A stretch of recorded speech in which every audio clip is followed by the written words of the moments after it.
A disc is rolling on horizontal surface, एक horizontal surface पे ये रोल कर रही है, राइट।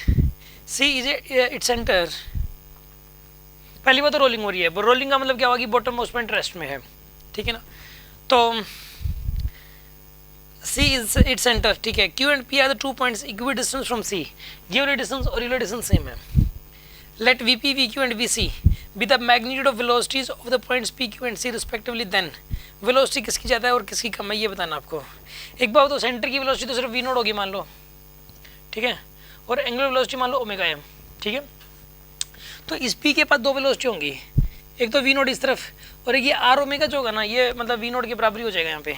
तो ये पता नहीं कितनी सर के जरूरी नहीं कि पेरिफेरी के ऊपर होगा, आर ओमेगा इस तरफ होना चाहिए कुछ, आर ओमेगा जो डिस्टेंस ये एक्स मान लो इसको एक्स, तो एक्स ओमेगा हो जाएगी डिस्टेंस, और यहाँ पे वेलोसिटी इस तरफ है वी और एक्स ओमेगा इस तरफ होगा, ठीक है ना।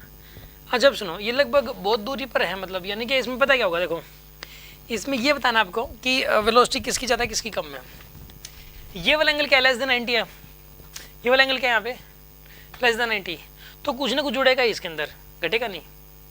इसके दो कंपोनेंट्स आएंगे, एक इस तरफ आएगा और एक इस तरफ आ जाएगा। मतलब कहने का ये है कि इनका जो रिजल्टेंट आएगा दोनों का वो वी से ज़्यादा आएगा, वी नोट से ज़्यादा आएगा। सबसे ज़्यादा वेलोसिटी ये वाली होगी, उससे कम ये वाली होगी, सबसे कम ये वाली होगी। ये सबसे कम क्यों है सुनो, यहाँ पे एंगल 90 डिग्री से बड़ा है, ये वाला एंगल क्या 90 डिग्री से बड़ा है एंगल। अगर 90 डिग्री से छोटा हो ना, देखो मैं आपको बताता हूँ, एक वेक्टर a1 है मान लो, एक वेक्टर a1 है, एक दूसरा वेक्टर a2 है, चाहे वो इससे छोटा हो चाहे बड़ा हो, इसके साथ लेस देन 90 डिग्री एंगल पर है वो a2 लेस देन 90 पे है, तो इनका जो रिजल्टेंट आएगा वो a1 से बढ़ाएगा, जो रिजल्टेंट आएगा बल्कि वो दोनों से ही बढ़ाएगा। अगर दो वेक्टर्स के बीच का एंगल लेस देन 90 हो तो उन दोनों का रिजल्टेंट दोनों से ही बढ़ाता है, समझ आ रही है बात आपको। और अगर एंगल सपोज एंगल अगर छोटा हो, अगर एंगल ग्रेटर देन 90 तो रिजल्टेंट कम बन जाता है। फिर क्या जरूरी नहीं छोटा आएगा, वो तो बड़ा भी आ सकता है, बट मतलब रिजल्टेंट कम हो जाता है। अगर एंगल जितना एंगल ये बड़ा होता जाएगा ना, जितना एंगल ये बड़ा होगा रिजल्टेंट उतना ही कम होता चला जाएगा, ठीक है ना। और यहाँ पे एक बात बताऊँ, ऐसे यहाँ पे इसके अंदर पता है क्या, इसमें सबसे ज़्यादा वेलोसिटी तो ये वाली है, उससे कम ये वाली, उससे कम ये वाली। पहले तो आंसर बताओ क्या है, फिर बताता हूँ आपको थोड़ा सा एक्सप्लेन। यही आंसर तो ना, ए में क्या दे रखा है, क्यू बड़ा, उससे छोटा सी और उससे छोटा पी, ठीक है ना। उसको एक्सप्लेन करते हैं और भी। देखो ये जो एक्स ओमेगा की वैल्यू है वी नोट से कम है, क्योंकि ये सर्कमफ्रेंस पे नहीं है, इसने दिखा रखा डायग्राम में, बिल्कुल सर्कमफ्रेंस पे है नहीं है। समझ आ गई बात आपको। इस केस के अंदर जो है ना, और हमें इसमें ना एग्जैक्ट वैल्यू क्या होगी, कितना बड़ा और कितना छोटा, ये तो नहीं बता सकते हम, ये तो नहीं बता सकते।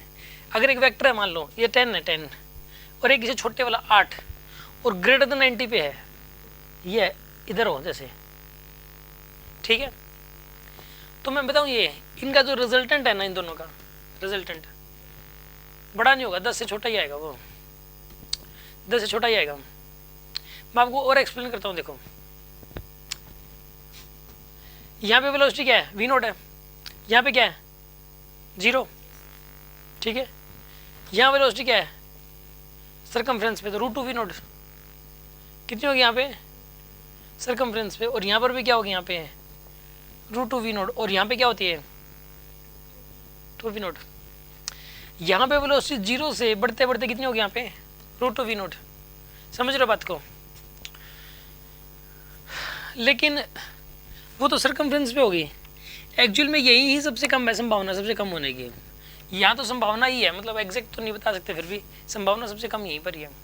यहाँ वाली वेलोसिटी वी नोट है, यहाँ से लेके यहाँ तक लगभग क्या होगा कि, और बल्कि सर्कमफ्रेंस इधर तो वेलोसिटी वी नोट से कम ही आएगी यहाँ पे इस एरिया में। यहाँ वी नोट है और इस वाले एरिया में वी नोट से ज़्यादा ही आएगी। समझ आ रहा है ना आपको।